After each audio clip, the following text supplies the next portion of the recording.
BRS హయాంలో అభివృద్ధి కుంటుపడిందని గత 2 పర్యాయాలు అధికారంలో ఉండి వరంగల్ పట్టణానికి ఏం చేశారో చెప్పాలని వరంగల్ పశ్చిమ ఎమ్మెల్యే న్యాయనిధి రాజేందర్ రెడ్డి ప్రశ్నించారు. బీఆర్ఎస్ పార్టీ ఏం అభివృద్ధి చేసిందో చెప్పాలని, 2 ఏళ్లలో చేసిన అభివృద్ధిపై తాము చర్చకు సిద్ధమన్నారు. ప్రతిపక్ష నేతలు అనవసరమైన వ్యాఖ్యలు చేస్తూ ప్రజలను అయోమయానికి గురి చేస్తున్నారని మండిపడ్డారు.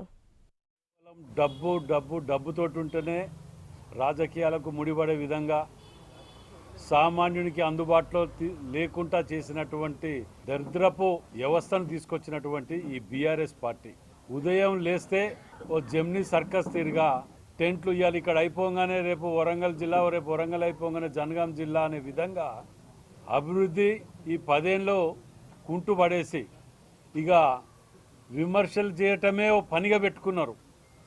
వారి కళ్ళల అభివృద్ధి అనేది ఎక్కడ అవపడది. ఎంతసేపు ఇవాళ ఒకటి ప్రశ్న వేస్తారో ఆ ప్రశ్న గురించి మాట్లాడంగానే దాని గురించి జవాబు చెప్పరిగా దాటివేసి ఇంకో దానికి వెళ్ళిపోతారు. ఆరోపణలు, జీవితం అంతా ఆరోపణలు చేసుకుంటూ బతకటమే అలవాటు అయిపోయింది తప్ప అభివృద్ధి చేసింది చెప్పుకునే బతకనేది లేదు వీళ్లకు. ఏపీ ఎమ్మెల్యేలు ఎమ్మెల్సీ